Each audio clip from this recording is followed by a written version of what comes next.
Hey everybody, welcome to Thin Blue Wine Presents Dave and Michele. This episode, along with all episodes, brought to you by Thin Blue Wine. That's thinbluewine.com, where we wine for a reason. Grab yourself a few bottles. We're having specials all the time. How are you? Doing okay, except Looks for like you got a little action going on there. yeah. So I'm a abused housewife. Oh, don't say that. No, we'll cut that part out.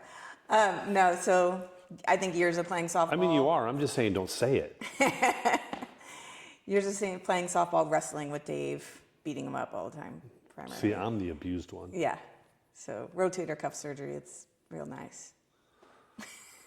Yeah, you had the full Monty on that one. I did a couple little things I had to do. Your in-home nurse is working out? My in-home Irish nurse is unbelievable. He's awesome. He's pretty awesome. Yeah, he's pretty awesome. Yeah. Who's your nurse and has two thumbs? This guy. Nice. So what's on your mind?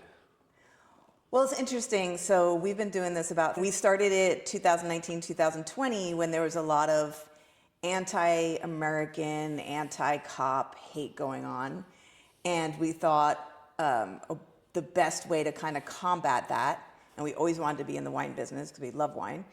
So we thought the best way to combat that is through consumerism, like sharing a brand that supports law enforcement and supports American patriotism and American exceptionalism. And it's really cool because it took off and the brand has been amazing. We have some great people who are investors in our company now. We're going to be on the Dan Bongino show if you guys know him. And it's just really formed this amazing community. But it still like trips me out when we are on Facebook and Instagram and we run ads and everything like that, and how many hate posts we get on like anti-cop. You know, some of them are really stupid, like must taste like boot leather. I'm like, yeah, real original. You know, these guys that live in their mom's basement. You know, so, and then some of them are really nasty, like I hope your winery burns down with you two in it. I mean, so I'm so used to it now that I kind of just block and delete. But So you're clearly not used to it.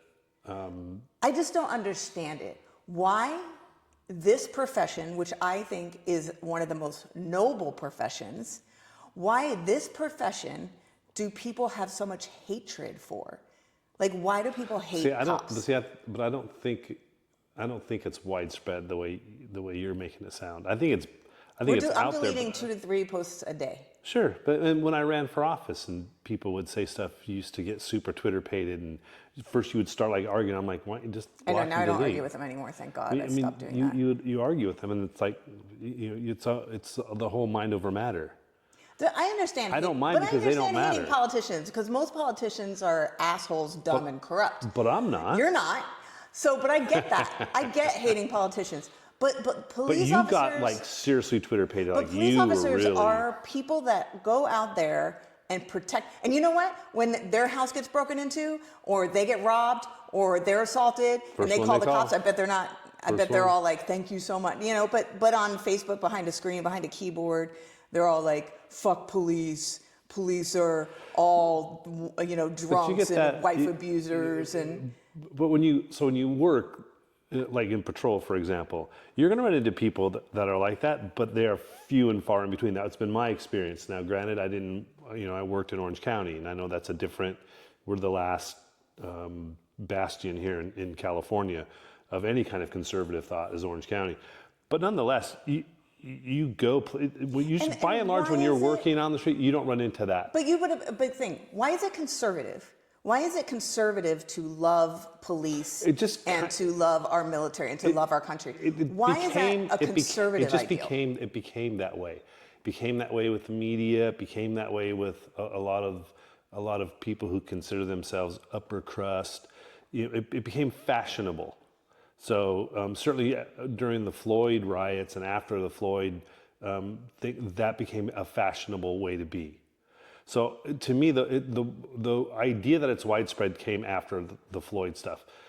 it's just like after the Rodney King thing. There was a bit of an I upheaval. mean, a fashionable way to be is The anti-police is fashionable. anti-American. Yes, Okay, I thought you were it becomes talking about the other way. fashionable. Yeah. No, it becomes fashionable to become anti. Well, a good point is when we started running Facebook ads, and we were running Facebook ads for Thin Blue Wine, supporting our wine, showing our wine bottles, and we got blocked from Facebook saying that it was offensive.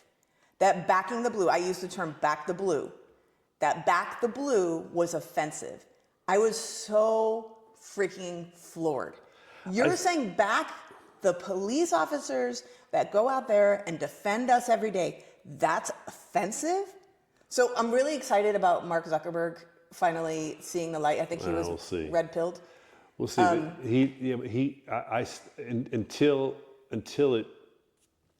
until you can actually prove that he's not doing it, there's no way that it's still not going. I still think we get throttled on Facebook for sure. I'm convinced of it. Maybe, Same but I thing on love that Instagram. they're eliminating the fact checking. So he's saying it. So that's what he's saying. Oh, you think he's lying? Actions speak louder than words. I don't know that he's lying. I think he's trying to curry favor with the administration.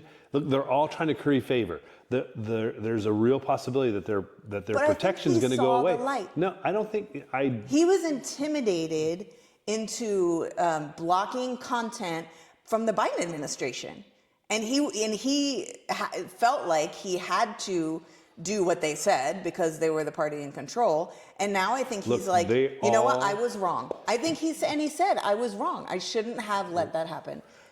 And he's a young guy. Look, I hope you're right. He's a young guy. He's entitled to make mistakes. I hope you're right.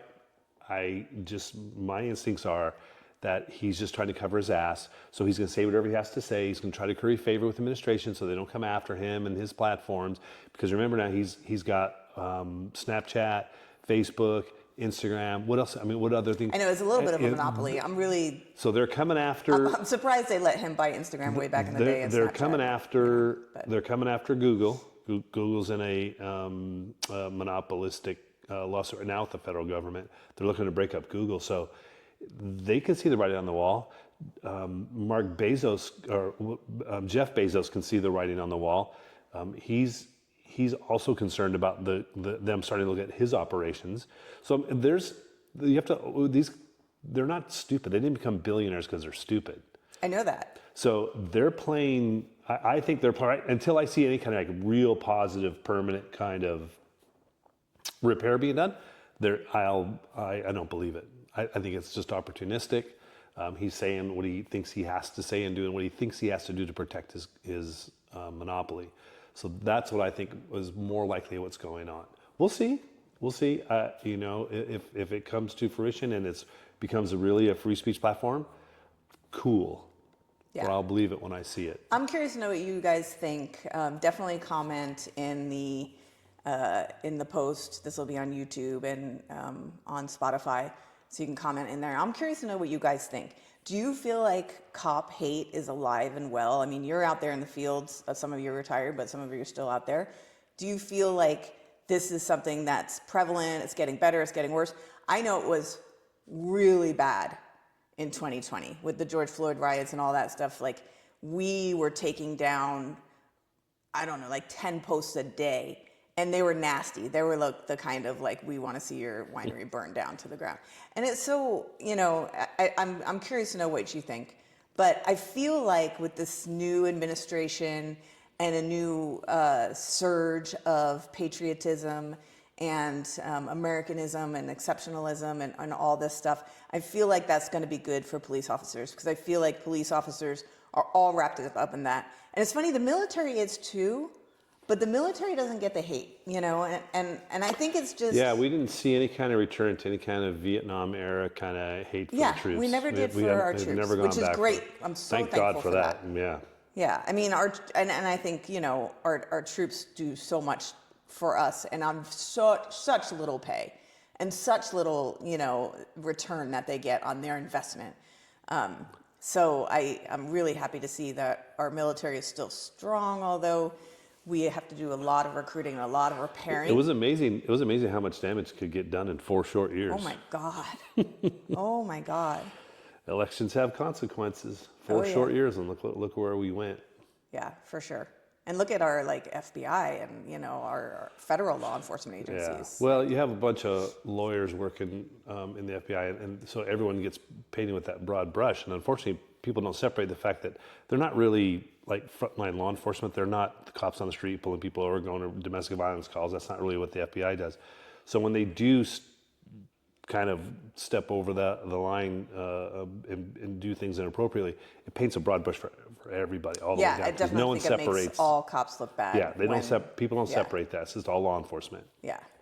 And I think there's a Careful. big difference between the lawyers that work at the FBI that, never worked on the street of a city or a county and never pulled over cars, and the guys on the street. I think it's a totally different arena. No, they're looking for glory. Yeah. Yeah.